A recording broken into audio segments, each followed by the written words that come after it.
All right, guys, welcome to an amazing interview series that I have going on, and I'm really darn excited to bring in Dr. Alan Goldhamer. If you don't know who Dr. Alan Goldhamer is, I don't know where you've been sleeping. He's a pioneer in the modern plant-based health field and definitely a long-term expert in the field of fasting and in the psychology around food and food addiction. Co-author of The Pleasure Trap, started the TrueNorth Health Center in 1984 and has been fasting people, thousands of people over nearly 40 years now. Thank you so much for joining us today, Dr. Goldhamer. It's my pleasure. I'm glad to be here. Awesome, awesome. So a couple basic things, just in case some people haven't heard of you before, which I'm sure most people have, but I'm really interested in what first got you into the subject of health creation. Yeah, actually, honestly, my first motivation was just trying to be a better basketball player. I was a kid in fourth grade. Had a best friend. His name was Doug Lisle, Yeah. and he used to beat me mercilessly. And I thought, well, I just need to practice more. And I practiced, but yeah, it didn't help. So I thought, well, maybe I could get an edge on it by getting healthier. And so I started reading. And one of the books I read was a guy named Herbert Shelton, one of the early natural Nice. hygienists, and he said some interesting things. He said that health was the result of healthful living, and that healthful living involved what you ate and whether you exercised and slept. And he also advocated fasting. He was kind of a Mhm. pioneer. And I thought, well, let me adopt this whole plant food diet that he was advocating and see if it wouldn't give me a little bit of an edge by getting healthier so I could beat Yeah. Doug. The problem is, of course, it failed because he adopted the same diet. And here I am, I'm 62 years old. I still play basketball, and he still beats me mercilessly every time we play. So even though it was No a way. complete failure in helping me beat Dr. Lisle, it did get me interested in this. And of course, I was inspired by my uncle, who was a physician. And he said, when I was 16, I had decided I would pursue alternative medicine as a career. And he said, no, you will not. He said, nobody in our family will go to one of those kinds of doctors, let alone become one of those kinds of doctors. He said, better you should be a communist spy. And Oh he was man. very upset, screaming and yelling. I thought I was going to witness my first stroke, actually, but anyway, he left. My father, who was a very serious guy, was a school teacher. And he took me aside. He said, son, I don't know much about this alternative medicine business, he says, but anything that makes him that angry and that mad, well, it can't be bad. So you stick to your guns. And he encouraged me, and I did. And went to chiropractic college in Oregon, went to osteopathic college in Australia. And in 1984, my wife, Dr. Jennifer Morano, and I, with the help of my best friend, Dr. Doug Lisle, clinical psychologist, opened the TrueNorth Health Center. We've been doing this now for, I guess it's 38 years. We've had over 20,000 people undergo fasting at TrueNorth Health. And we've been using this whole plant food SOS-free diet to try to encourage people not only to get well, but to stay well. And I'm happy to say now we're getting some 30 and 35-year follow-ups on patients. And it's really exciting That's because, they awesome. all have the same story. They say, oh, they adopted this diet and everybody they know is dead. And, Yeah. sometimes they're outliving their kids. It's remarkable Oh how much man. difference it makes to live healthfully. Absolutely. That's amazing. And for people that don't know, Dr. Lisle is also who you co-authored The Pleasure Trap with, which is an Yeah. amazing piece of art, of artwork. I mean, Yeah. honestly, Yeah. I just learned Dr. so much through Lisle, that. yeah. And I worked on that. And this is now quite a few years, but that's I think still a really compelling book because it explains to people um, why it's so difficult to make the diet and lifestyle changes that everybody may realize they want to do, but it's difficult to do it. And he provides strategies to help people make that adaptation more practical. And so I think that there's really nothing I would change about the pleasure trap today. Uh, uh, and I think it still holds true. I think Dr. Lisle, who did the conceptual development on this book, was really ahead of his time in Yeah. understanding, what's going on in the minds of human beings and why making changes can be so difficult and developing strategies that are helpful. I used to argue with him about many of his concepts, and it turns out, darn it, he was right. That it is. I always thought, well, you just teach people what to do and they'll do it, and then that's it. And he said, no, they're going to struggle. I said, oh, it's ridiculous. If you know what to do and you do it and it works, why would you go back to doing the things to undermine? And because he said most people are normal human beings, and so normal human beings will struggle with these issues and they need help and support. And now I've realized he is correct. Most people are more normal human beings, and so they have more difficult time than those of us that perhaps. He says I have more of a reptilian brain, and so it comes a little bit easier for me. Well, I can identify because I'm kind of a bit the same way. Once I really learn something, it's just like, yeah, this makes sense. I'm going to go for it. Like, Right. dive straight in, learn everything you can. And most people have a little bit of a zigzag to some degree, right? But I mean, not quite around the circle a dozen times. Right. So it sounds like you and Dr. Lisle actually have kind of that relationship there where it's a little bit back and forth, a little bit of growing with each other through challenging each other on different concepts and themes and just even sports. Yeah, well, definitely in sports. I thought I had outsmarted him actually, because he is naturally a very good athlete, and so there's some limitations. If you're not, there's limitations to height, to speed. There's just coordination issues that you can't necessarily out practice. But I thought, there's one thing in basketball, which is our sport, was that it's mostly just practice, and that was free throws. So I thought, well, I'll just practice really hard. And I even got a coach, and I studied the mechanics and the arc, and really made a science of it. And I was working really hard for about 6 months. And then one day, of course, he hasn't even played basketball for a while. I say, hey, let's have a free throw shooting contest. And he says, okay, whatever. And I go out and I hit 48 out of 50 free throws. And I thought, I got him. Yeah. He hits 19, he misses one, and then he hits 80 in a row. No way. I know. It's like, what do you? Of course, I tell him what a choke he is, because if you can hit 99 out of 100, why don't you just hit 100, right? Yeah. What the heck? Come on. But come on. Anyway, so then I realized that he's a mutant, and it's going to be real. But now I'm hoping. Here's my next strategy. As we age out, because we're the same age, but as we age out, I'm hoping he might age out just a little quicker. So I'm thinking maybe by the time we hit our 80s or so, I'll finally be able to beat him. Finally beat him. We'll see. Well, it's good you're near the same age, because I had the same feeling with Dr. Doug Graham, who's about 30 years my senior, and actually not quite, well, close. But anyhow, I felt like by the time I could actually beat him in some stuff, I should not feel good about it, so it's which is pretty impressive in its own right as well. So may I ask then, so how old were you guys when you first were doing this basketball and you really got into the subject of health creation? We met in 4th grade. Okay. And we started talking about the work that we're doing now around 7th grade. But by the time we were teenagers, I was already pretty well locked in, and he was. We took kind of different approaches, and he went to got his PhD in psychology and how the mind works and all that. I was more interested in the nutrition, the diet, the fasting, and then we came together and have worked together in getting TrueNorth Health operating. And he has a really active, dynamic phone-based psychotherapy practice, which is really cool for him because he can do what he does remotely. And so he can work with people all over the world doing cognitive behavioral therapy approach to psychology. I actually have to have a physical plant. And as I say to him, I actually have to do some real work where we are able to have people come and stay with us in order to undergo fasting and learn to make the diet and lifestyle changes, do their physical assessments. Not easy to do that entirely remotely. We do have a remote phone coaching service, which is good, where people can access doctors that aren't idiots and do that over Zoom. But the actual medically supervised fasting really needs to be done in a controlled setting when it's done for a prolonged period of time.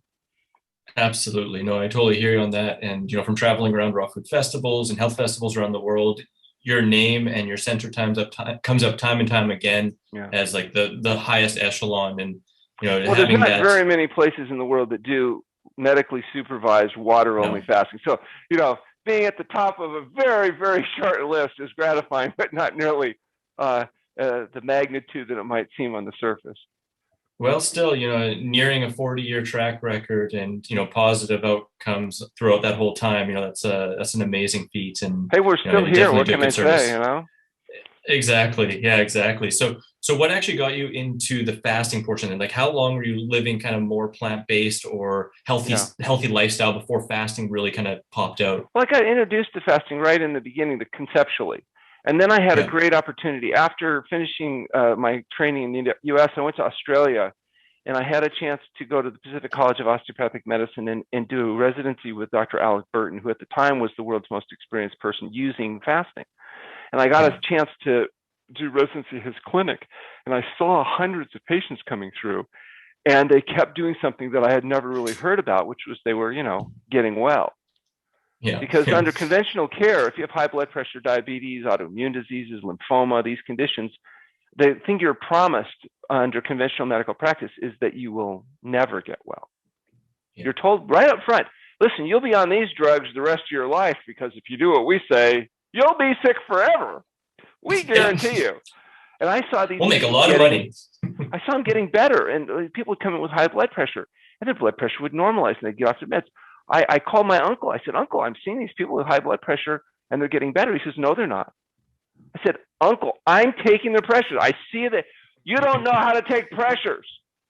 I said, What do you Yeah. mean I don't know Yeah. how to take pressures? He's like, No, I said, I've been in practice for 50 years. They never get better. Yeah. Yeah. So Did he ever come anyway, around? I saw him. It was interesting. He would not review our data when we came back to the United States and we started to do a study. We decided to do a study on high blood pressure because it's the Yeah. leading contributing cause of death and disability. People are on all these drugs. Even a significant percentage of people, even as young as 25 now, have blood pressure. Anyway, so we did this study. He won't look at our data. He says, no, when it's published in a peer-reviewed journal, I'll look at your data. So we spent 12 years collecting this data and worked with T. Colin Campbell from Cornell University, came in and helped Yeah. us with analysis. And finally, we get the paper accepted in a peer-reviewed journal. 2 months before the article actually comes out, my uncle dies of a massive cardiac arrest. Oh man, I'm sorry to hear. My mother swore he died just so he wouldn't have to admit he was wrong. But I think it's because he liked all the K foods, the kugel, the kreplach, knishes, the blintzes, So we'll never Yeah. know for sure. But anyway, so we do this study, and I was really it surprised me even because of the magnitude of the effect size. We have the largest effect size ever shown in treating hypertension in humans, with an average effect of over 60-point drop in stage 3 hypertension, where people's systolic blood pressure starts at 180 or above.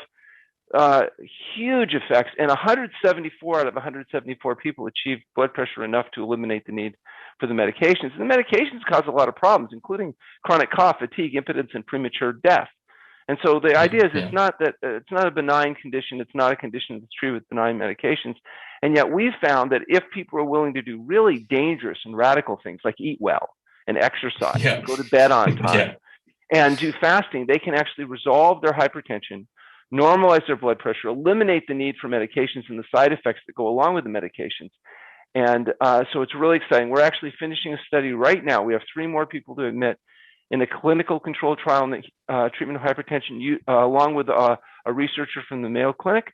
And so we're really excited because we'll be submitting this paper for publication hopefully later in the year. And the effect sizes appear to be huge.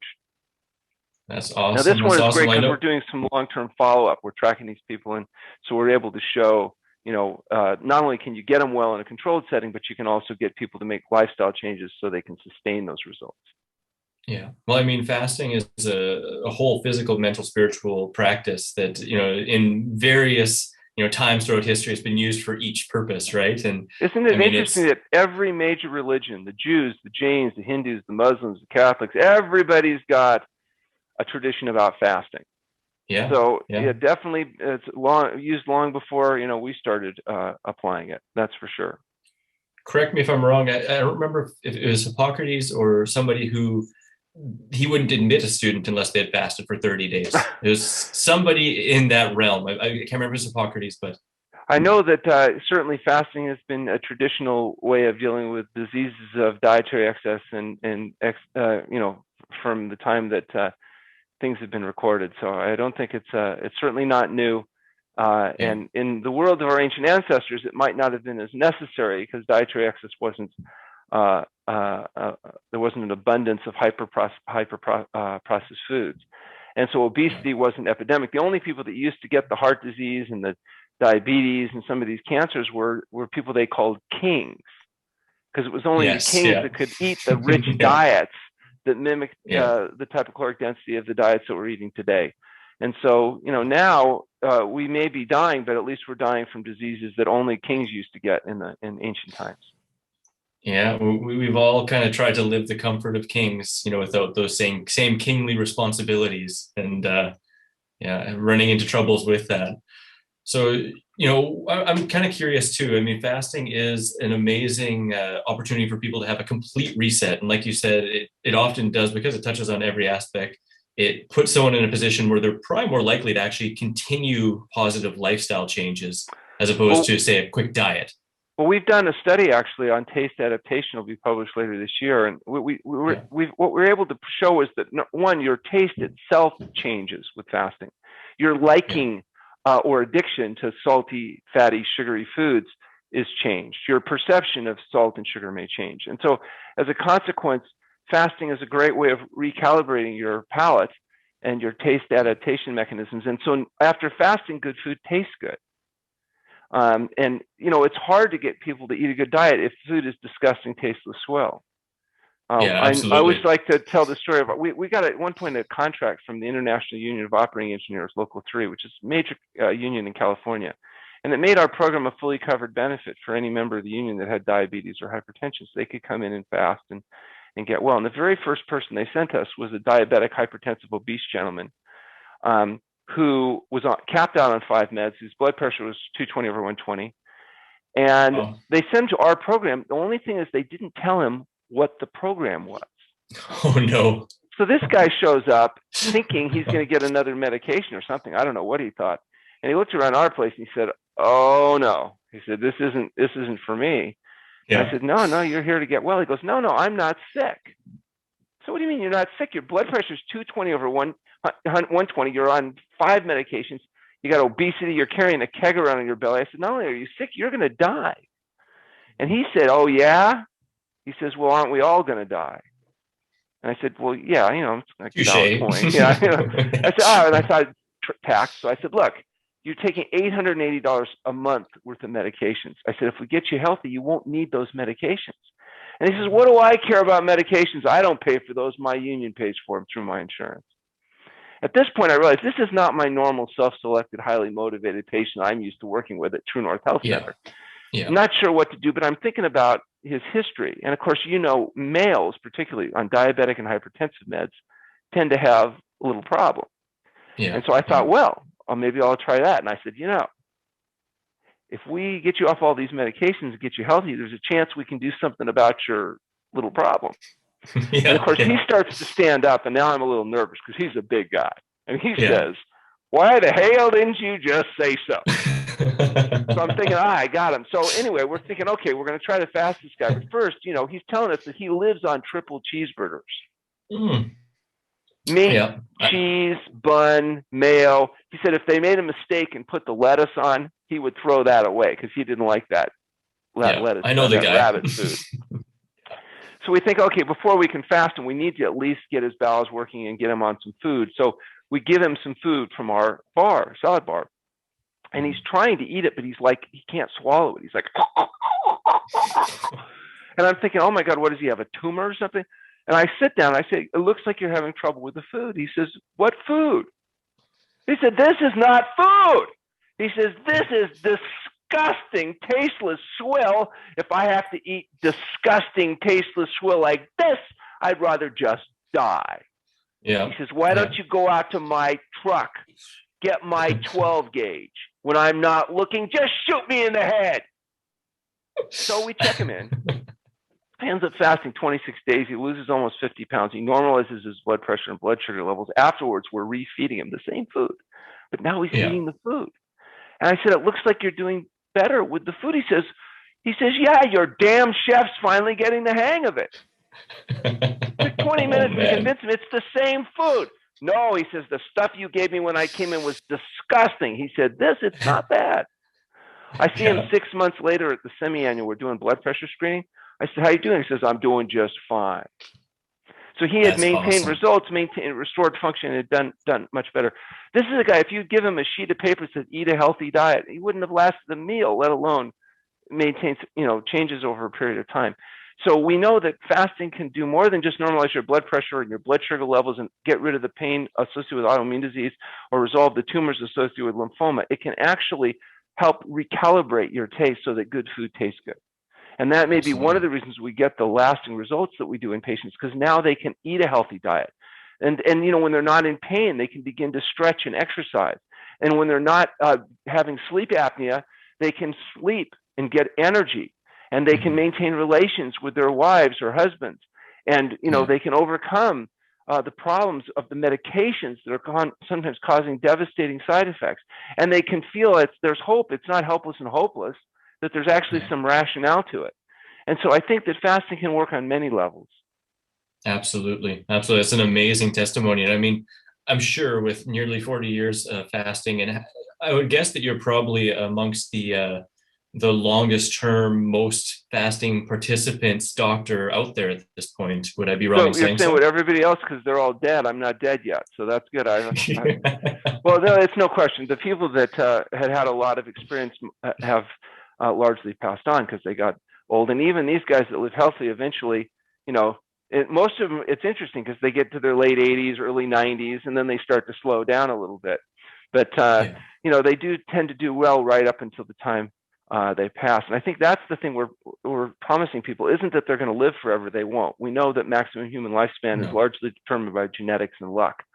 But what we Yeah. do believe is that you can reduce the likelihood of debility, not spend the last 10 or 20 years of your life unable to talk or move, lying in some nursing home bed, waiting for people to come and change your diaper because you've lost Yeah. cognitive function, but rather maintain a high degree of function until one night you go to sleep, reach your genetic potential, and don't wake up. So you have a good life and a good death.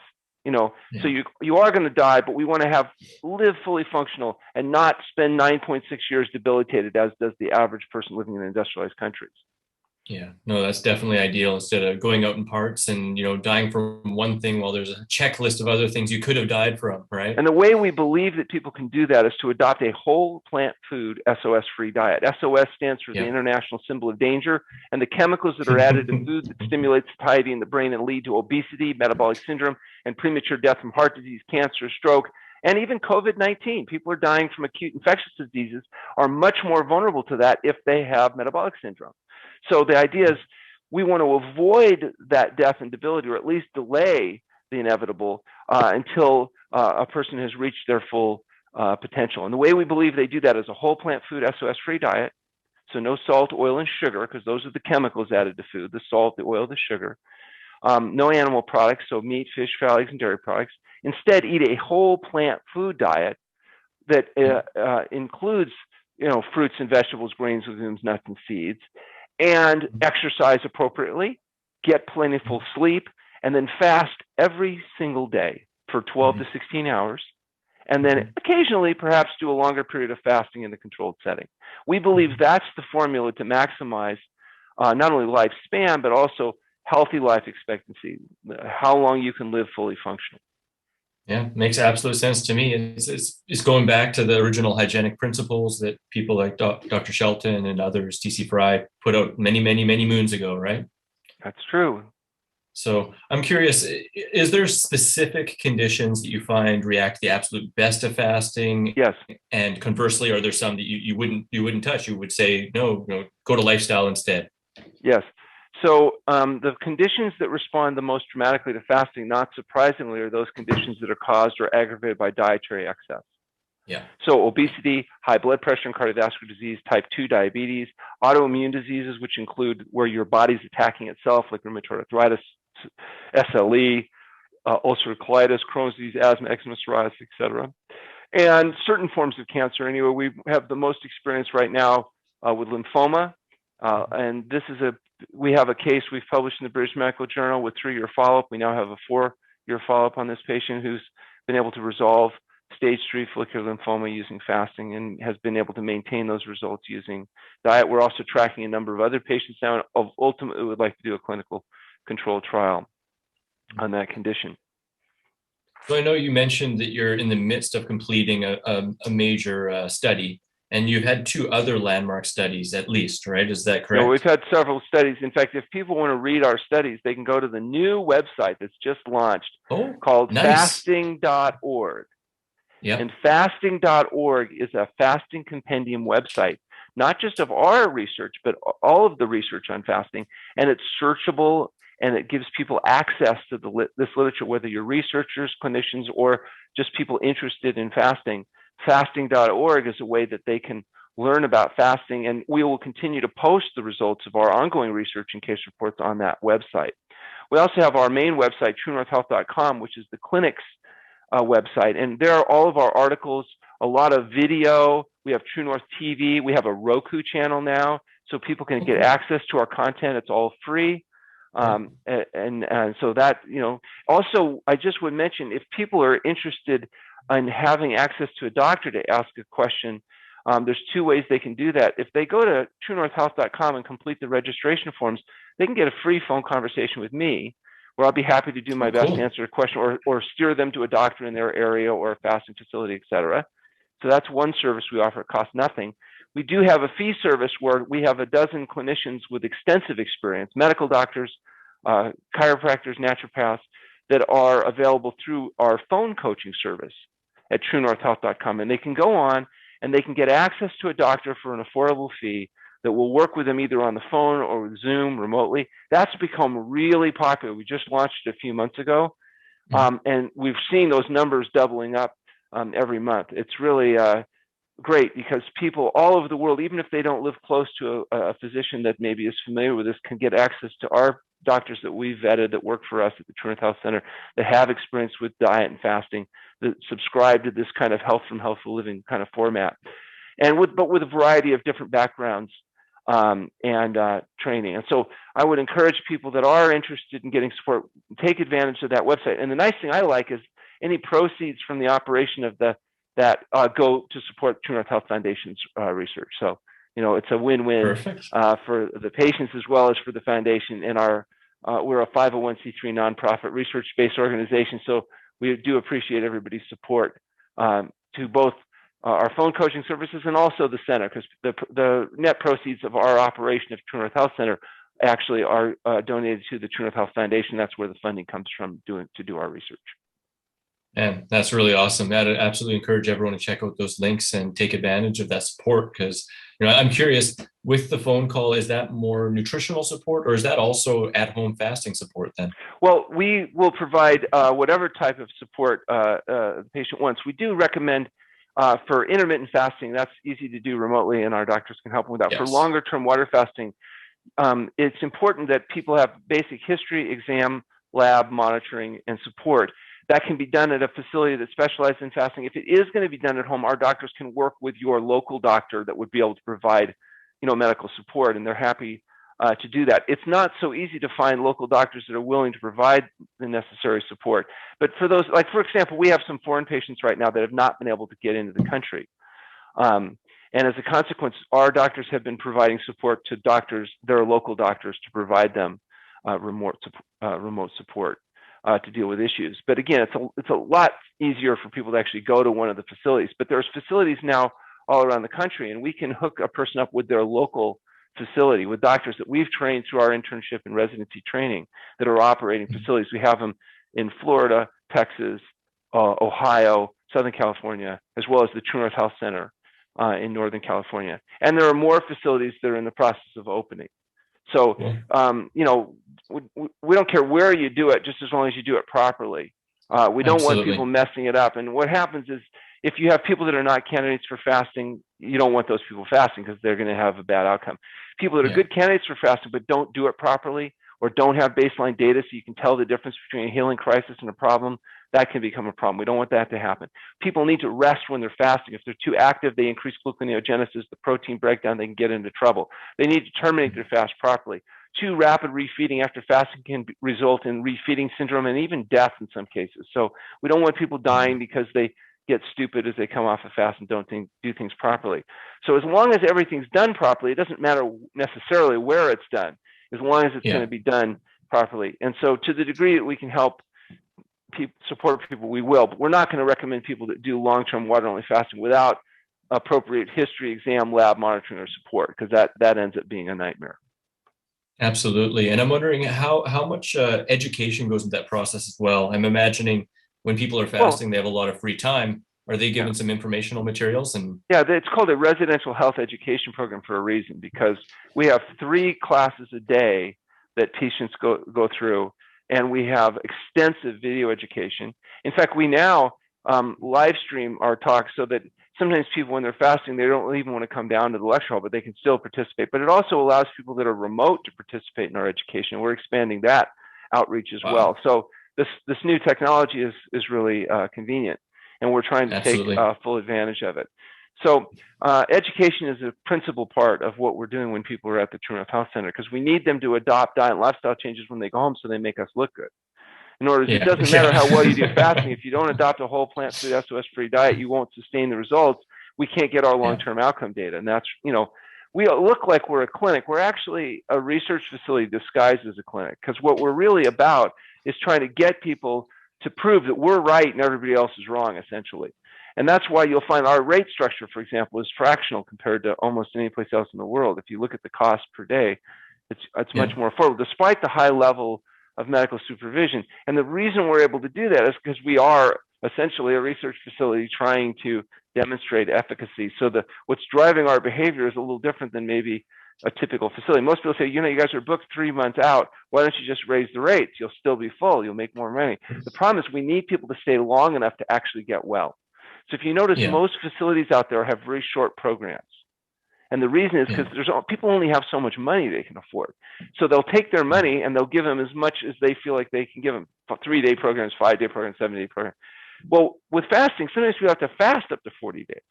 So that means they're yeah, with us up to 2 months. Well, you have to make it so that people that actually work for a living can afford to do it. And we've managed to do that. We have a very affordable rates. We have rates that are consistent with what we were charging even 15 years ago. So, if you look at inflation and stuff, it's cheaper today to fast than it was 15 years ago in absolute dollars. damn, And that's in large part because we've gotten an economy of scale. We're a much larger facility now. So we have yeah, between 60 and 70 patients fasting with it all the time. We have a staff of 70. We have 12 clinicians. wow, We've got a campus of buildings that are integrated together. So we've really come along. We have a full research laboratory now. We have a research staff. We've got all kinds of educational opportunities for people to participate when they're there, with doctors of different backgrounds and in an integrated facility. For example, we have a grand rounds meeting each week, so all of our active patients are reviewed by all of our doctors once a week, so that we're all on the same page. If somebody's training gives them some information that maybe other people didn't have, we're able to give that input. So people under care at the center are actually under the care of all of our doctors, not just the primary doctor that's responsible for their daily management. man, that's really awesome. That's super awesome to hear, because oftentimes, the education makes the difference in the longevity. And obviously with this great reset too, it's just, yeah, that's really darn awesome. So I'm wondering, do you have many repeat guests, or do you also have, MDs and other people come skeptical and leave Well, totally? we're a residency training site for a number of schools. So, for example, we're an ND residency training site. Naturopathic physicians, when they graduate, spend a year with us as a formal part of residency training. The chiropractors can spend 3 months as part of their education with us for that clinical experience. Medical doctors, including students from Texas A&M and other schools, are able to come as part of their medical training in their second or third year of residency and do a month rotation. And the most common comment of these residents is always the same. It's, wow, I've never seen anybody get well before. Because they might have treated hundreds of people with That's hypertension, but heartbreaking. nobody ever actually gets well. That's not part of the Mhm. paradigm. And so for Yeah, them, it can be a mind-bending, mind-opening experience to see that, oh, there's ways to manage these conditions other than just drug them into submission. And yeah, so, we don't take people at TrueNorth Health unless we think they're going to have a good outcome. We only want to work with people that are going to have good outcomes and are capable of making the diet and lifestyle changes. So you might say that you can't extrapolate. It's not, you can't just generalize our care to everybody. And I agree, not everybody's a candidate for quitting smoking or quitting drinking or eating a healthy diet or exercising or sleeping good. We want to work with those people that don't feel that that's outside their realm of possibility, because those are the yeah. only people that actually get and stay well. Yeah. Yeah. There is Yeah. no magic. You have to do the hard work, and the diet, that's diet, sleep, exercise, and when appropriate, fasting. That's the only way we know to get people healthy. Yeah. Yeah. And I mean, it's a big kickstart into getting into that fresh new lifestyle, but you got to want it and you got to have reasons for it. Otherwise, I'll tell you one thing that's been really frustrating recently since we started this phone coaching business. We have patients, like I've been enrolling them into studies for high blood pressure, right? So they have, massive elevated blood pressure. We check them in, but we've got a 2 or 3 month wait time, and they'll work with our doctors remotely before they come in. But for the third time just this month, we've had people where by the time they come in, they're already better. They've went and adopted the diet and lifestyle changes, and now their blood pressure's already normalized before we even get them here. yeah, Very frustrating. But our doctors can't that's help it. super frustrating. That's the kind of doctors they are. They keep, I give them a hard time about it, but what can you do? Well, the good thing is there's enough people, I think, and it sounds like you guys are pretty darn busy. So, Yes. No shortage of people like, that need help. No, exactly. A wider net here. But Yeah. so what is a major difference you'd say between like water fasting and say juice fasting? Well, juice fasting is feeding. It's just feeding on a low calorie intake. Juice fasting can be very helpful in terms of anytime you stop eating greasy, fatty, slimy, dead, decaying flesh and processed crap, you're going to start healing. I mean, literally, the moment you stop poisoning yourself, you're going to start healing. And so, in fact, that's one of the challenges that comes up for people. As soon as they change their diet, they have to also appropriately modify their medication because they're being drugged for their diets, not their condition. So as soon as you change the diet, the need for medications begins to be modified. Now, so it's a really interesting phenomenon. The moment if you can get people to make diet and lifestyle changes, many things start to unwind. Now, fasting makes it happen a lot faster, but that's also not always good. Sometimes slower is better, depending on the condition of the person. Yeah. Juice fasting is kind of a feeding regime. If you're juice fast, you're usually getting 600 to 800 calories a day. That's enough to meet your glucose needs, keep you from going into gluconeogenesis and breaking down protein if you take it easy. But it's not inducing the same physiological adaptation that water fasting does. Water fasting, for example, your brain is your biggest burner of glucose. The human brain, this massive neurological net. For example, our brain is 2.5 times bigger than, say, a chimpanzee's brain. Chimps don't fast, by the way. Their brain keeps burning glucose. So after a week or so, they would die. So you'll never find chimps wandering away from the tropics because they need to have a ready source of continuous calories. Humans, if we wandered away from the tropics, we would have died when spring came late. And we did. All the humans that couldn't fast, that couldn't convert their brain from burning glucose to burning fat, died. That's why all the humans that are left had that genetic capacity, because the ones that couldn't didn't make it. Because our brains are so disproportionately large, we had to have a way of surviving longer than a week because spring comes late. It happens. And now a skinny human can fast about 70 days. Wow. Because we can change from burning glucose to burning fat. What that means is we don't have to break down our protein to form glucose. We can burn our fat. And as a consequence, that fasting was so critical to human evolution that the modern humans can all fast. The rare exception would be a genetic mutation like MCAD, medium chain acetocoenzyme A dehydrogenase deficiency. Those people can't break down fatty acids. And so if they tried to fast, they would just start vomiting and die. So we don't fast those people.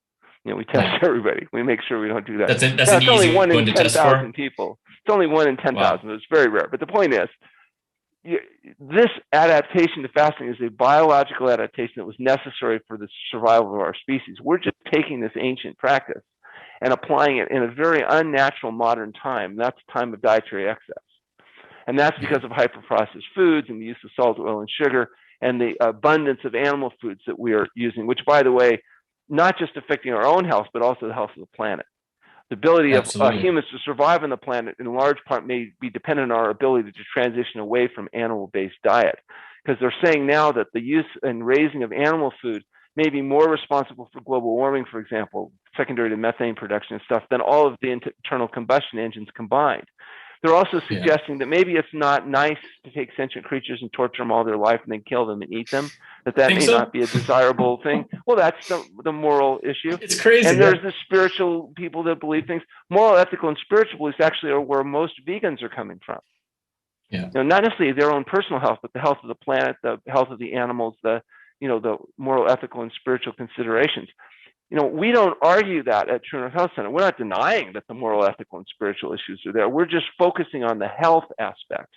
And sometimes that gets to me in trouble if I speak at a vegan group, because I'll point out that as bad as meat is to health, there are things that may be even worse than meat, like some of this hyper-processed, hyper-fractionated vegan foods that don't have any animal foods, that are full of sugar, oil, and salt.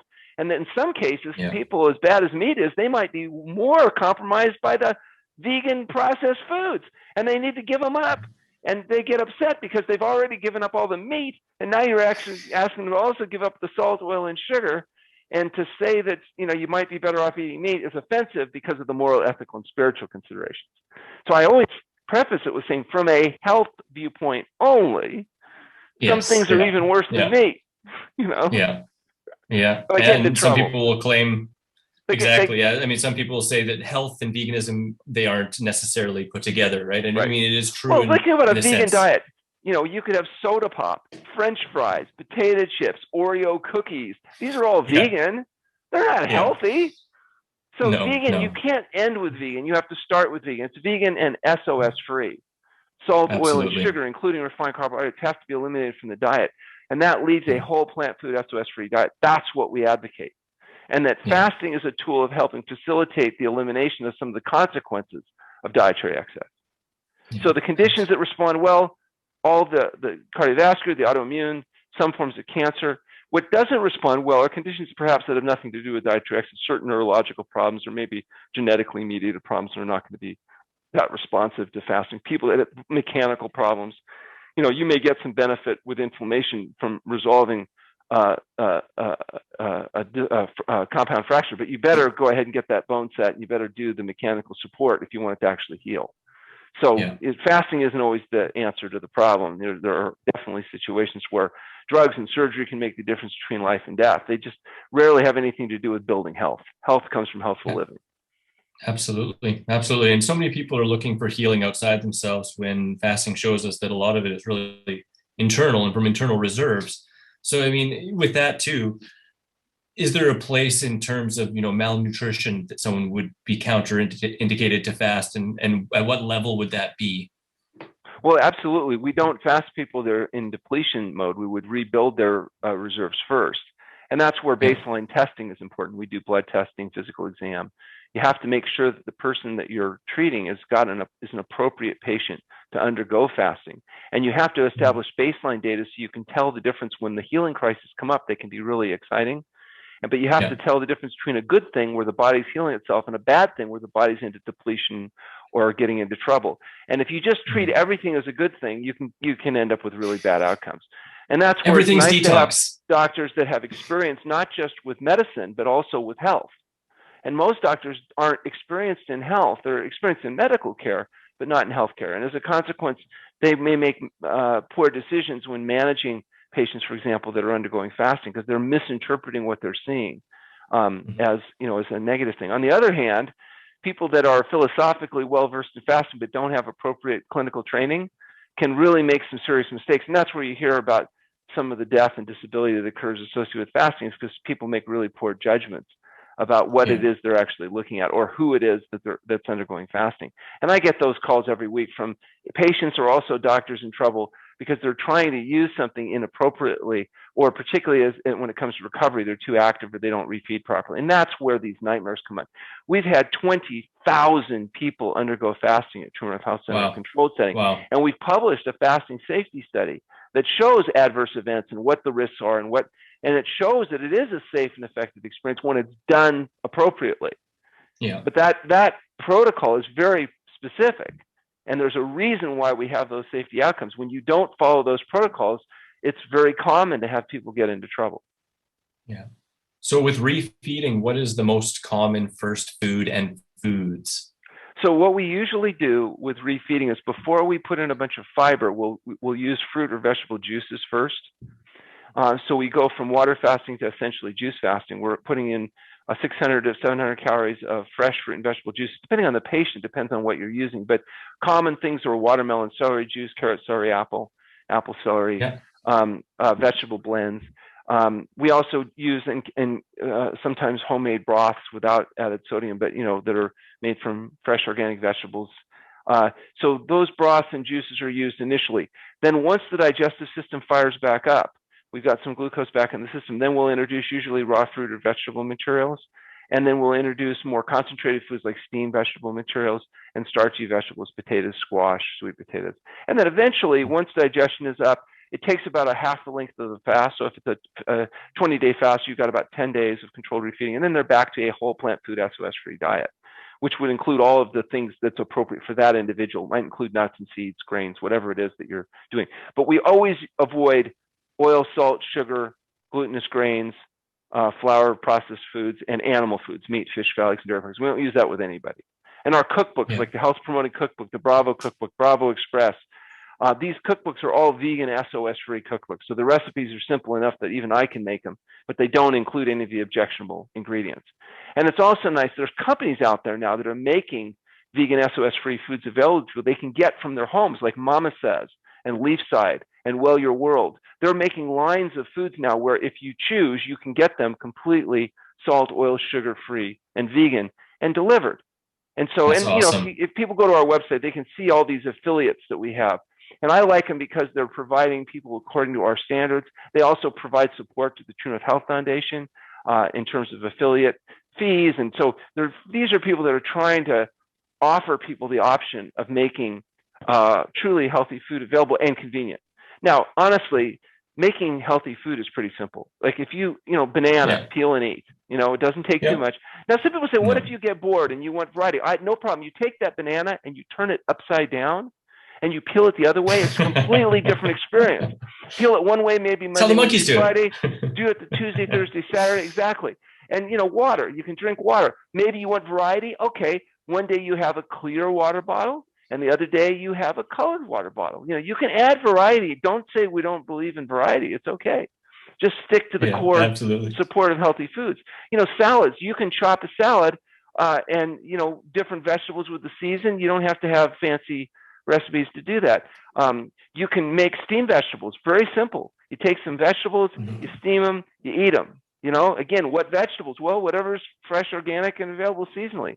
But if you do want to get into more complex dishes, you can do that. And that's why they're cookbooks, but you can do it without salt, oil, and sugar. And that's why we recommend people get access to the cookbooks that use these approaches. Absolutely. And I mean, people often think if you don't have salt, oil, and sugar, well, it's not going to be savory, it's not going to be sweet, but we have loads of savory foods, the greens and and tomatoes once you start and eating healthy, your palate changes. And so now you can taste, for example, the sodium in Swiss chard. Most people may not notice it, but once you get free of your addiction to added salt, you start listening, wow, there's quite a bit of sodium in this. It's really tasty. And then you eat the old stuff that you used to like. You think, oh my God, it's so powerful. It's like somebody spilled the salt shaker in it. So the problem isn't making the food spicier. It's making your palate more sensitive so that you can appreciate the actual flavor of foods. And then the good thing that happens is you don't stimulate passive overeating.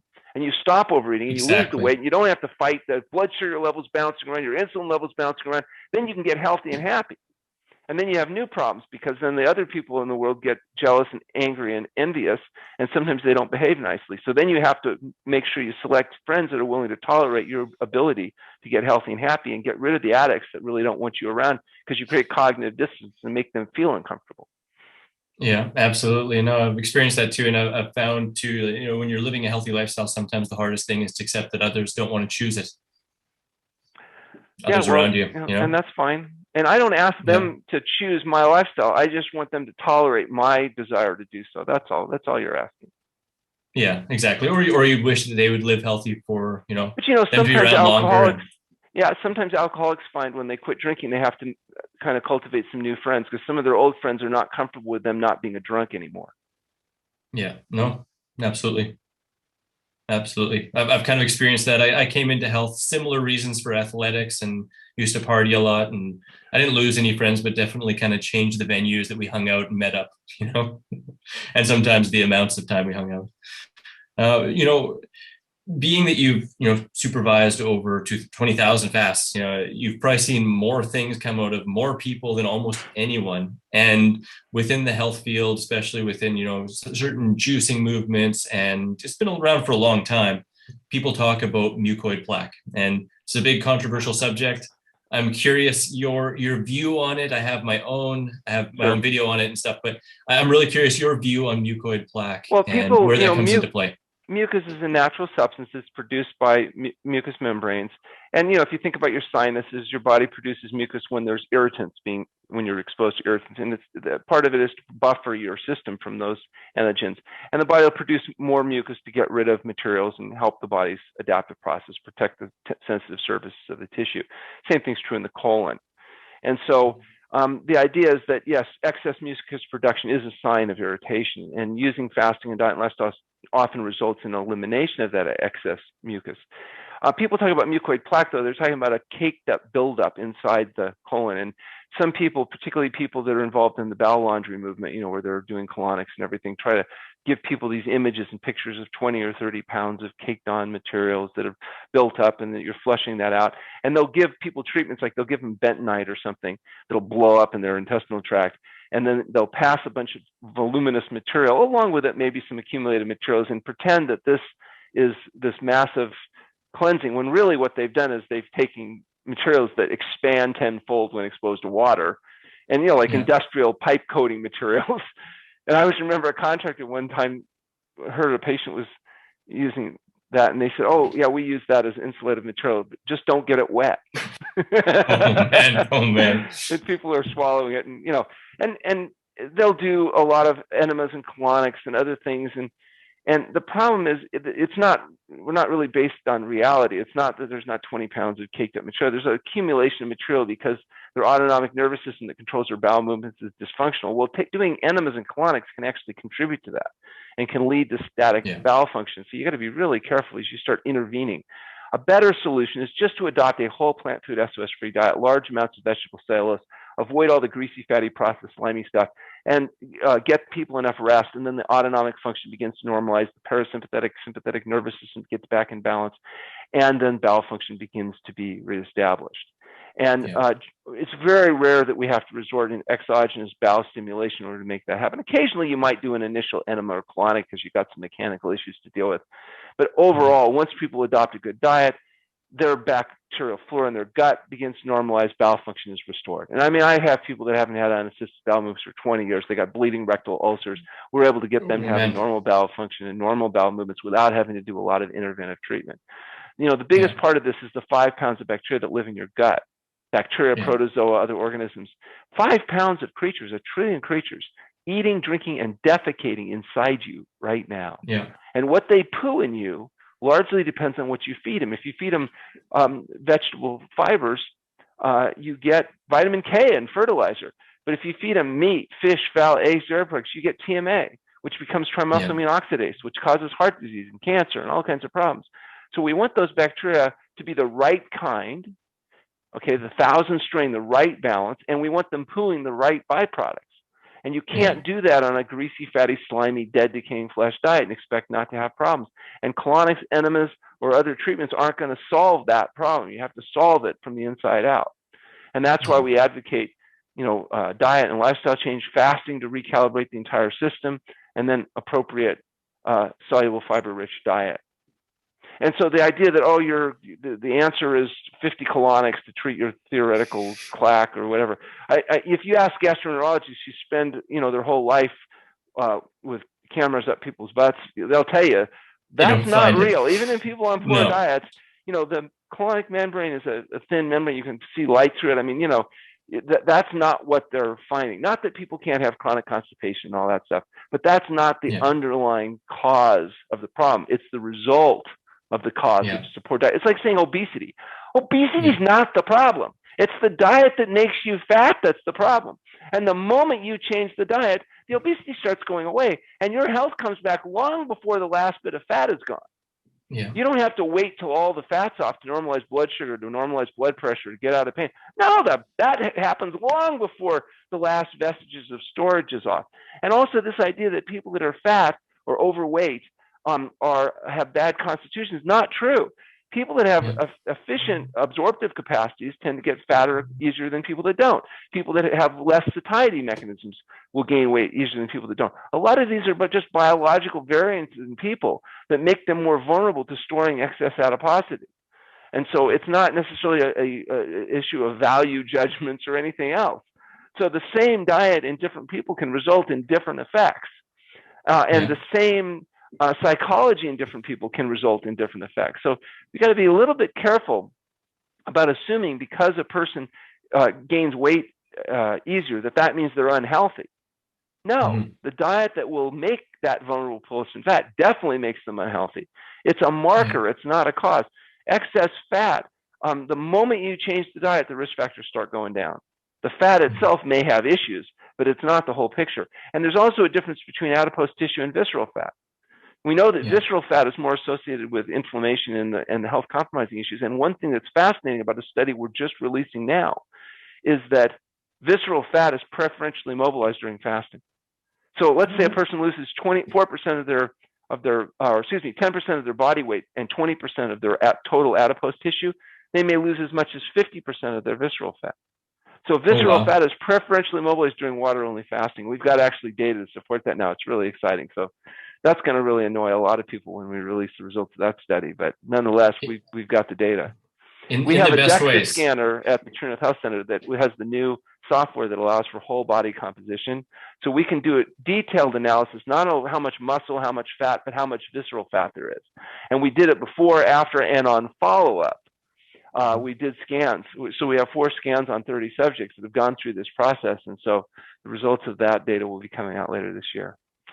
That's exciting. They'll all be on fasting.org. What was the website? Fasting.org. Fasting.org. Yeah. I was thinking there was something else on there, but that's the simplest possible. Fasting.org. Yeah.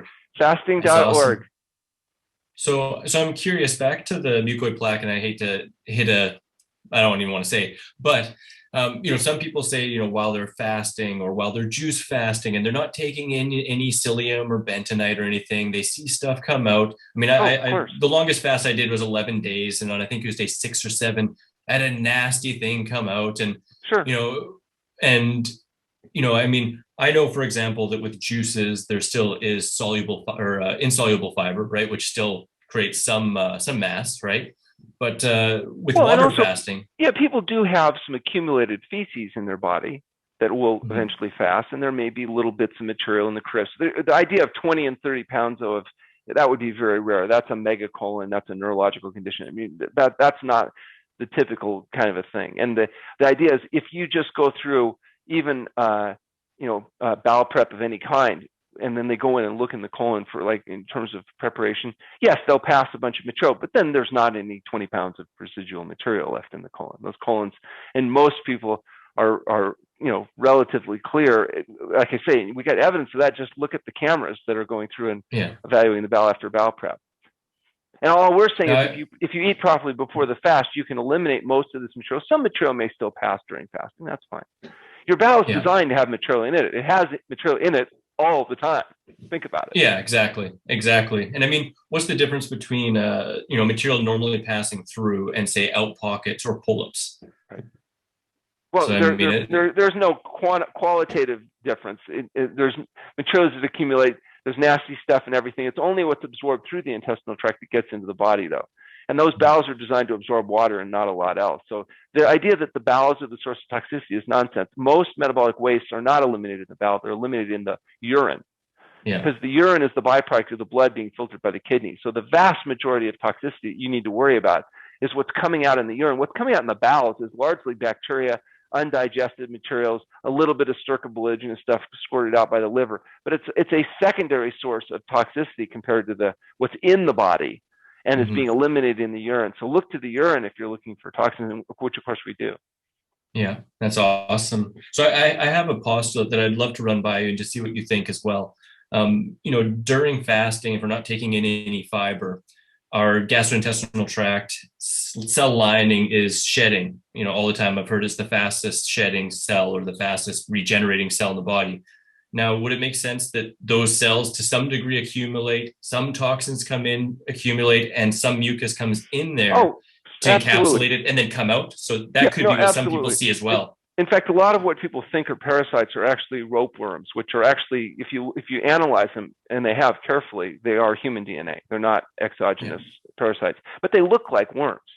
Yeah. They look like them. They look kind of like what and there is mucus in it, right? But and it's mucus there's to mucus. come out. Yeah, because the body keeps producing mucus. Think about your sinuses during sinus irritation or during fasting sometimes. It can just flood the body with mucus, just produce massive amount. You're not eating anything, but if you're detoxing and there's materials that are still passing through, the body may produce massive amounts of mucus. Sometimes it can be neurologically triggered as well. So that mucus combined with some of the normal sloughing cells, combined with maybe a little bit of residual material, can produce some really horrific looking substance. Also, by the way, people that do have parasites will pass those parasites during fasting. We see tapeworms. We see, all kinds of stuff that the body will get rid of as you create an environment that even the worms don't want to live in. And during fasting, you empty out the colon, you stop that process. Now, the ropeworms, though, are particularly interesting because that's been well studied, and people swore that those were parasites, and they would keep treating for this supposed parasitic infection, which keeps irritating the colon lining, which keeps the production of the mucus, which keeps the production of these things going. And it's a never-ending thing. If you just stop it and give the body a chance to heal up, all of a sudden the ropeworms disappear. And it's not because you had parasites. It's because people are, not being very sophisticated in their diagnosis of what's actually going on there. I actually went to a conference one time where they really looked into this, and they admitted that when they actually took them and analyzed them properly, they couldn't detect any DNA other than human DNA. Wow. And parasites that these are sloughing materials. Yeah. That's great to double confirm with you. And parasites, I guess that is a separate topic as well. But in some circles, people think that like everyone has tons of parasites. Through your experience with fasting, lots of people. Do you see a lot of people, getting rid of parasites? And I'm guessing there are some parasites that don't react as well to fasting. Yeah, if they eat a lot of animal food, sometimes they have a higher risk of exposure to certain types of parasites. There are people do have parasites. Parasites, your body's immune system does resolve most infections, not all. There are some situations where even fasting was not sufficient to resolve the situation. We've had to resort to medication. But again, you can do O&Ps. There's ways of diagnosing this. There's ways of objectifying it. And most people with parasites, if you just look at their stools under the microscope, you can see evidence of that with ovum parasites themselves. But when you're misdiagnosing ropeworms as parasites, of course, then maybe everybody does. As long as you don't use any sophisticated diagnostic parameters. And usually they'll say, well, all the testing was normal, but that's because the testing is not sensitive enough. There's always a reason why. There's some conspiracy theory. Everyone's everybody's got it. And I've heard those for 20 years, and you've heard them for 40 plus. Oh yeah, I've heard them. I hear them every day. And that's fine. Yeah. Well, I really appreciate you distilling some of those myths. I have another kind of fun question too, because the microbiome is really huge. Lots of research going around it, and not everyone, but we're becoming more and more aware of the role it has in our satiety, in our brain function, and everything really. Now, when we're fasting, of course, we're not really taking in food for the microbiome.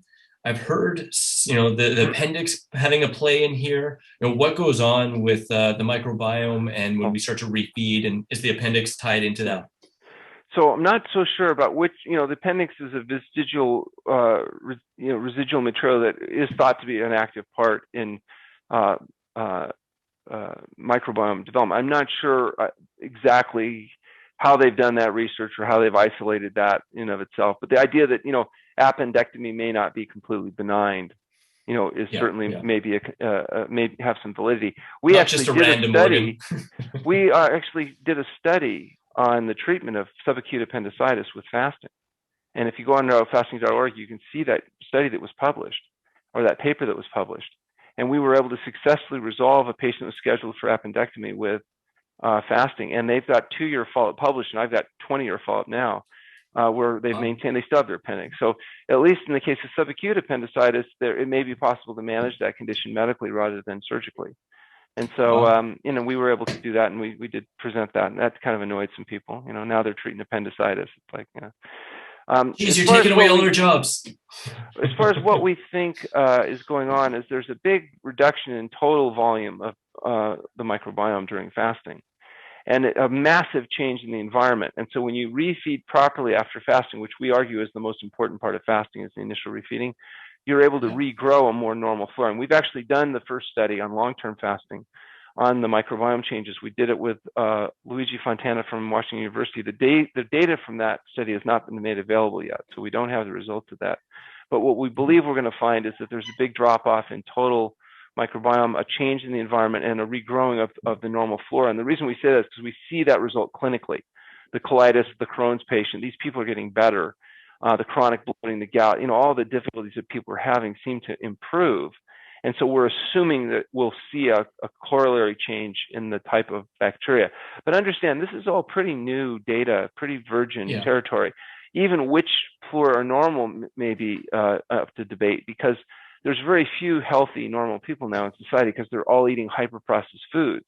So they end up with a completely different microbiome than the people that are actually eating plant-based foods, let alone the people eating animal foods. If you look at the animal food microbiome compared to the plant eaters, it's completely different. Absolutely. And it's going to depend upon and it may environment. Be that's why I'm sorry. It's going to depend upon the environment, where people live, if they're out in nature, and what they're exposed to in the city. I mean, maybe. I don't know that for sure. The only thing I've seen definitively is that what they put in their mouth profoundly affects it. I don't know if the environment, I mean, maybe it does. But we know that diet definitely affects it hugely. And meat eaters in particular have massive higher levels of TMA, and TMA is associated with increased heart disease and other problems. So clearly there's differences. What those differences are and how to interpret those is still being kind of debated. It'll be interesting for us to look at people that have done long-term fasting and eat a healthy diet compared to, and we have, of course, a lot of those people that live and work at the TrueNorth Health Center. A lot of our employees actually live at TrueNorth Health, so they eat all their meals, and that gives us a little bit different test ground than people that are eating vegan pizza and drinking decaf coffee and what they think are healthy. And asymptomatic doesn't always necessarily mean healthy either. One way I can tell, healthy people usually when they fast, they have a rather uneventful experience. So, the entertaining people are not the healthy people. The entertaining people that's are the ones true. that are coming off drugs and coming off animal products. That's what a little bit more action. The fasting, vegan, SOS free, they're kind of boring. Not much happens other than they get a little weak and, they go through the process and have like their insights and stuff. Spiritual experience and all that fun stuff. Yeah, I like awesome, seeing the really dramatic changes, though. The weird rashes, the elimination of the various materials that can come out of the body, and trying to figure out what they are. And, strange smells and sights and groans and moans and dreams and man, you must have the most wild stories. And it's really interesting what happens to people in the process of actually getting well. Yeah, that's awesome. So I got to ask, when's the last time you fasted? Do you regularly fast yourself? Yeah, I do fast every year. I hate it. I really don't like fasting. You have to rest. You can't play basketball when you're fasting.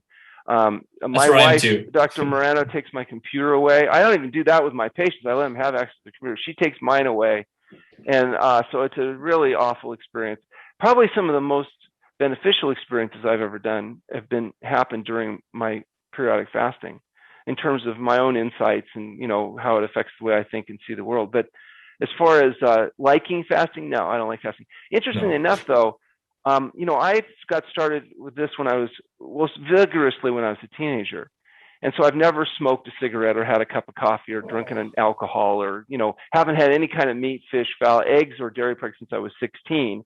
And I'm 62, so that's what, 56 years? No, you're still alive. Years. What? Yeah, 46. Yeah, my grandson, who's now just about to turn 16, says I'm his AO. And apparently that stands for Ancient One. Yeah, oh man. Well, with what you're doing, you're going to be one of the ancient ones, one of the ones passing the information to help others, right? But when I fast, not much happens. So I'm going to fast, and I take it easy. You have to, but I don't get kind of that really interesting secondary symptoms, and neither do the staff I've noticed that are fasting, that are on our diet consistently. They have relatively uneventful fasts. It doesn't mean they're not impactful, but they don't have the typical healing crisis symptoms that you see. People that are coming off drugs and coming off. Also, we've started to ask people for a few days before they come in to adopt a strictly SOS-free vegan diet. And we've noticed that just doing that, even for just a couple days, dramatically reduces the entertainment that we get when they first start fasting, because they're already off of caffeine the and alcohol. entertainment. Well, the exciting symptoms that you see. Yeah, I know. I love it. I love it. For doctors, it's kind of entertaining watching the process and having to think. Whereas if they do a good job in preparation, their fasts are much calmer, much more pleasant. They get into it quicker. They don't have to be. So now we're starting to think, well, maybe, if we can get people to prep really well, we'll have less problems. Now the doctors, they're starting to work with our doctors remotely long before they come in, weeks, sometimes for months. And it's a whole different ballgame. It doesn't mean they can't get benefit from fasting, but they get in much quicker and much deeper than when they're not having to go through that detox, reaction that they so often are coming out, especially caffeine. People underestimate the nasty effect that caffeine has on their system. It's a highly addictive nervous system drug, but people think because it's a plant-based food and there's a little bit of nutrients in it, that makes it acceptable. And I would disagree. I would treat it just like we would any other plant-based food, like cocaine. Cocaine is also a plant-based food, but not healthy when it's hyper-concentrated. And the same thing with some of these foods that people treat as, quote, natural. They're not. They may be natural, but they're not necessarily healthy. There's a lot of natural things that are not healthy, like botulism. Cream of botulism soup. You don't recommend it. It might be naturally forming, but I still don't recommend it. No, absolutely. Yeah, the appeal to natural it doesn't always hold water, does it? No. I always thought that would be the ultimate gag gift, is to get a Campbell's soup can that says make a label that says, cream of botulism, and make the can kind of dented, and then send it out as if you're angry at somebody, you send them a can of dented cream of botulism soup. Bisque of child abuse. Yeah, it just doesn't really work that well. Doesn't work that well. So how do you feel the role of lifestyle plays in long term then versus protocols like fasting and a lot of people think diet, right? But what is your kind of relation between protocol, diet, and lifestyle? Well, I think the vast majority of the effect size is likely to be because of diet and lifestyle changes: diet, sleep, and exercise. And a whole plant food SOS-free diet is the diet we think is probably going to turn out to be the most conducive to delayed debility. Exercise, preferably a variety of activities so you don't get overuse issues, and abundant sleep so you can wake spontaneously and feel refreshed. Sleeping in a cool, dark, and quiet place always is a good idea. And then every day, I think fasting for 12 to 16 hours may be helpful at avoiding overeating and giving the body a chance to recuperate, sleep better, etc. And then periodically, we believe that people should take whether it's once a year or whatever, take a time, do a controlled longer-term fast, give the body a chance, if nothing else diagnostically, to see if there's anything it has to catch up on.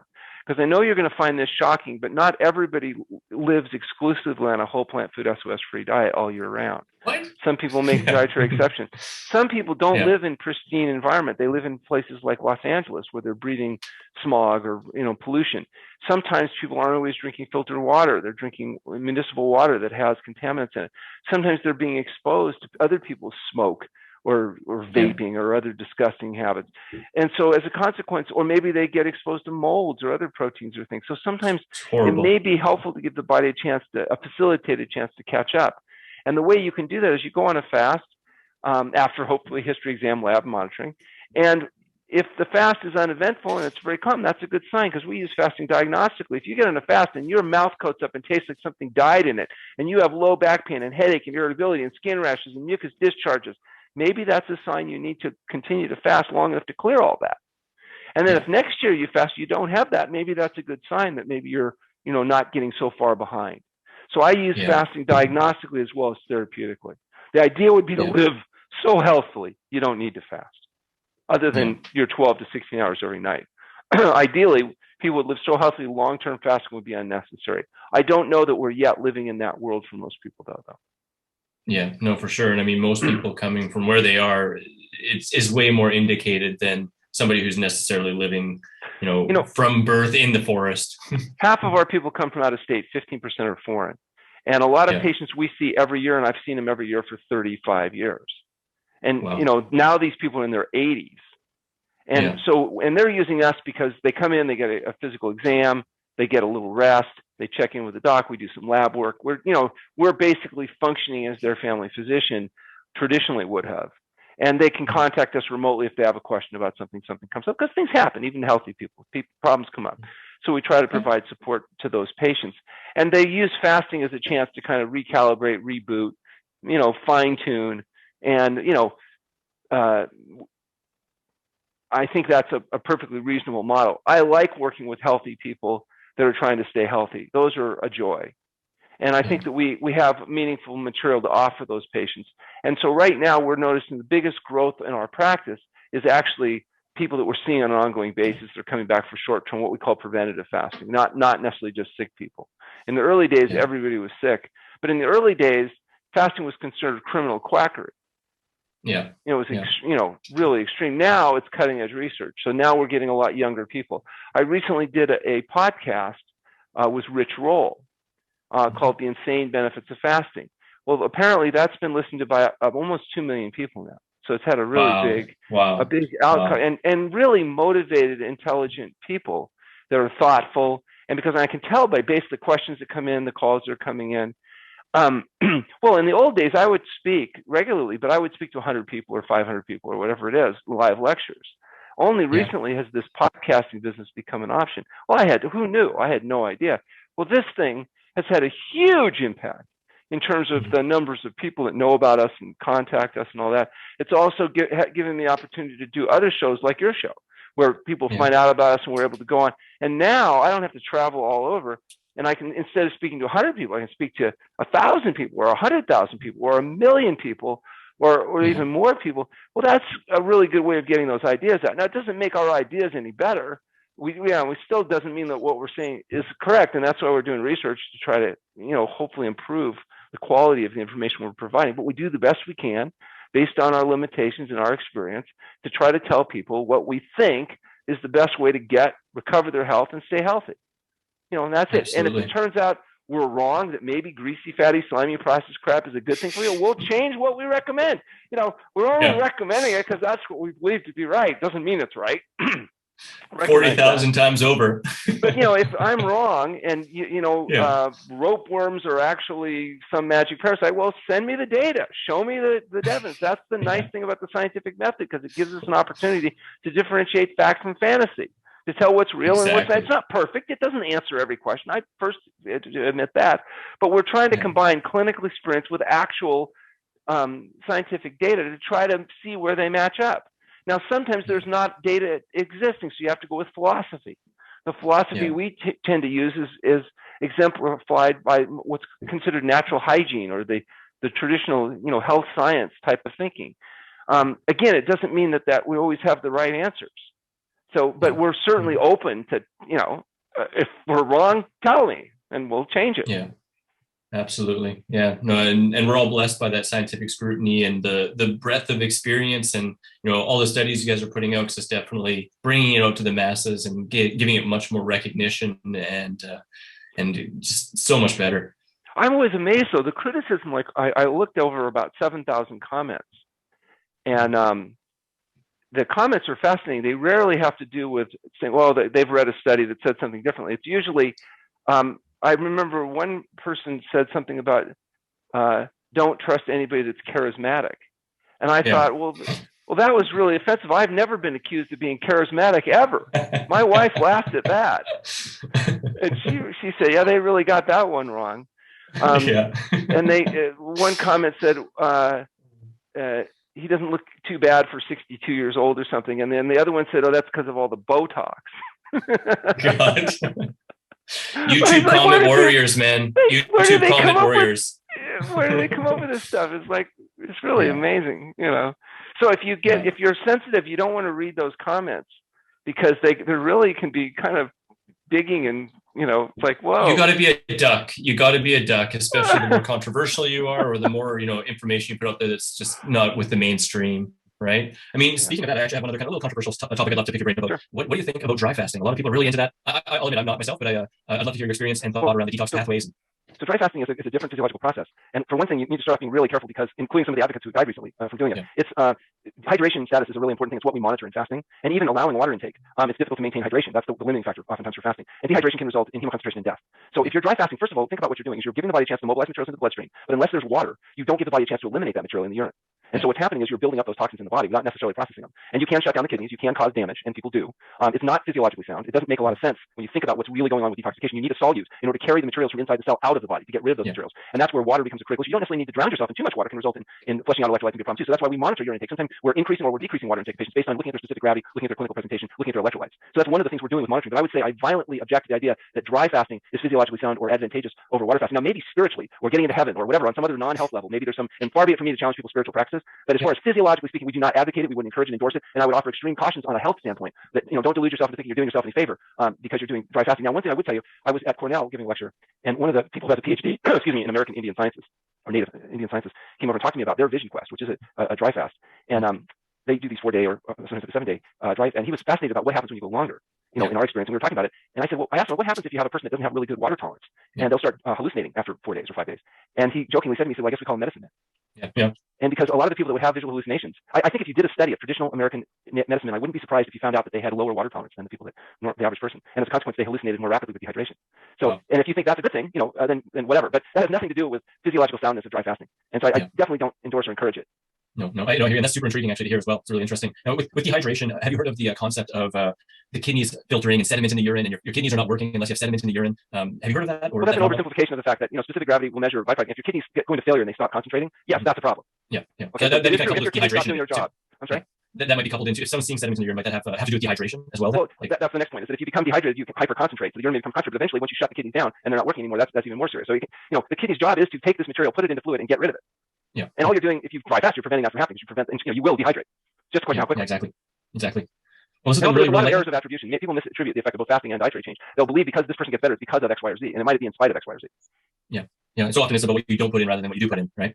Yeah. And I mean, that's one of the powers of fasting and healthy eating, right? We're not eating the junk and we're giving our body a rest. And then you're getting what you need and avoiding what you don't need, avoiding the dietary excess. But it's dietary excess that's a bigger problem than dietary deficiency in the modern world. Yeah. It's interesting. I've heard that the biggest issues are complete excess dietary excess rather than true nutrient deficiencies in the biggest cases. There's a famous Sherlock Holmes story that we quote in The Pleasure Trap, Dr. Lisle cites, that really talks about not just looking for what's there, but what's not there.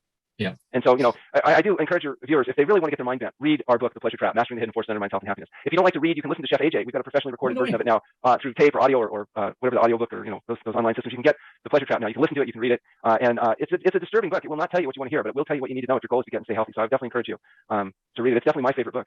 I'd second that 100%. I read it myself. Then also we even dove into it in Dr. Rick and Karen Dina's Mastering Raw Nutrition course, where that was a subject we really went into as well. And it was really fun too because you can utilize the principles to make your food taste better, and you'll be a more effective pleasure trap, right? That isn't a real negative trap in that sense. That's awesome. Well, again, Dr. Goldhamer, this has been really enlightening, really amazing. I so appreciate your time. I do want to ask. I mean, it's right behind you where people can find you. I also want to say, is there anything you'd like to bring forth and leave people with here around? Sure. Health results from healthful living. Don't believe the pill, potion, powder stuff. It's diet, sleep, exercise, intermittent fasting every day. In my opinion, 12 to 16 hours. Maybe occasionally do a longer term fast if that's appropriate. And focus on worrying about the things you can do something about, not the things you have no control over. People are really screwed up with the stress hormones and all that stuff. And if you can just focus on the things you actually can have some effect on, there's enough to worry about there that you don't have to worry about all the stuff that you have no influence on. And I think stress reduction may be also a useful tool for people that are trying to get and stay healthy. Absolutely. Well, again, it's been such a pleasure. I really hope that someday I can see you either there or somewhere else around the world, something going on, an event or something like that would be really awesome. And I hope everyone really enjoyed this interview. I definitely did. And I hope you have an awesome day. Thanks again. Thank you. Thanks for getting the message out. Absolutely. You too, for all you do. Thanks to Dr. Alan Goldhamer. Be sure to learn more in the links below. Ooh, don't forget to check out my raw recipes playlist in the top left, the video just for you in the top right, subscribe for more videos in the bottom right, and get your 3 free ebooks in the bottom left. Grab your free raw recipe app available on iPhone and Android with over 100 free raw recipes, common fruit and vegetable calorie breakdown, frickin' raw food combining chart, shopping cart function, and so much more.